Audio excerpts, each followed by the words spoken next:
مایوسی کی بجائے اللہ سے حسن ظن رکھنا چاہیے، یہ توحید اور ایمان کا تقاضا ہے۔ یاد رکھیے منافق اللہ کے بارے میں برے گمان رکھتا ہے، یظنون باللہ غیر الحق ظن الجاہلیہ، وہ اللہ کے بارے میں ناحق جاہلیت کا گمان کر رہے تھے۔ ایک اور جگہ آتا ہے الظانین باللہ ظن السوء علیہم دائرۃ السوء، جو اللہ کے بارے میں گمان کرنے والے ہیں برا گمان، انہی پر بری گردش ہے۔ یعنی جو برا سوچتے ہیں، وہ لا آف اٹریکشن بھی ہے نا، کہ جیسے انسان سوچتا ہے پھر چیزیں اس کے لیے ویسے ہونے لگتی۔ تو جو اللہ کے بارے میں برا گمان رکھتے ہیں پھر ان پر بری گردش آ جاتی ہے۔ پھر اللہ بندے کے گمان کے مطابق معاملہ کرتا ہے، سبحان اللہ۔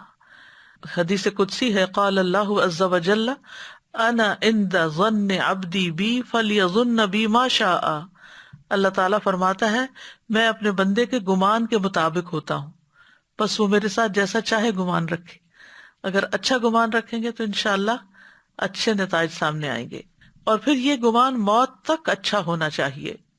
رسول اللہ صلی اللہ علیہ وسلم نے اپنی وفات کے 3 دن پہلے فرمایا تم میں سے کوئی اس وقت تک نہ مرے مگر یہ کہ وہ اللہ عز و جل سے اچھا گمان رکھتا ہو، اللہ کے بارے میں اللہ کی رحمت سے پر امید ہو، اللہ تعالیٰ معاف کرنے والا ہے، اللہ تعالیٰ کے اچھے اچھے ناموں کے ساتھ اس کو یاد کرے۔